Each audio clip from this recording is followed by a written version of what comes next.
FB tweet. Pinterest email send text message print. Snoop Dogg is teasing fans with a potential Snoop's version of some his greatest hits. The 17-time Grammy Award nominee, 50, credited Taylor Swift for almost inspiring him to remaster his 1993 debut studio album Doggystyle as he appeared Wednesday on the Full Send podcast. She ain't an old artist at all. She's quite new. What did she do? She remastered her album, he said. Why? Because she wasn't making revenues off that album.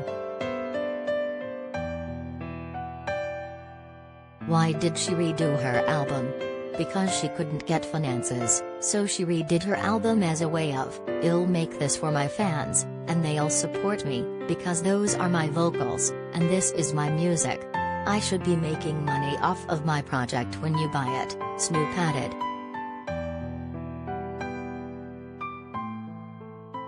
He recounted a conversation with one of his sons about potentially revisiting his early work but explained that Doggystyle is not the kind of album that can be remastered with the same quality as the original.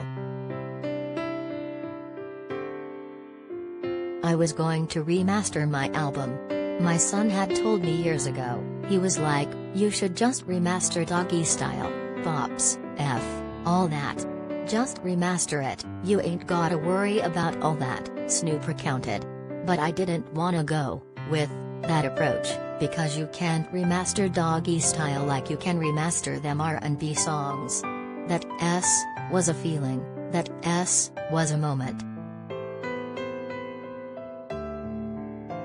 You can't recapture that with trying to reenact that all over again, so I had to go get my back, but some artists do make better sense for them to just say, I'm going to remaster my Cause after 7 years, in case you artists don't know, there's a 7-year clause where you can remaster your album and get the ownership back, he continued. Snoop previously bought Death Row Records in February, nearly 30 years after he released Doggystyle through the label. The following month, he removed all Death Row releases from digital streaming platforms and announced plans to launch his own unique streaming service where the label's music will be available to purchase as NFTs, per Billboard. First thing I did was snatch all the music off those platforms traditionally known to people, because those platforms don't pay, Snoop recently told the Drink Champs podcast. And those platforms get millions and millions and millions of streams and nobody gets paid other than the record labels. So what I wanted to do was snatch my music off, create a platform which is something sort of similar to Amazon, Netflix, Hulu. It'll be a Death Row app. And then the music, in the meantime, will live in the metaverse. Swift announced in August 2019 that she was planning to re-record her first 6 albums, after Scooter Braun bought her former label Big Machine for $300 million, acquiring the masters to her discography. Swift previously claimed she was never given the chance to buy them back herself.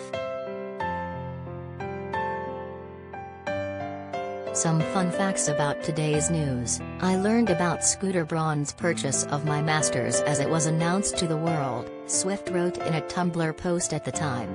All I could think about was the incessant, manipulative bullying I've received at his hands for years.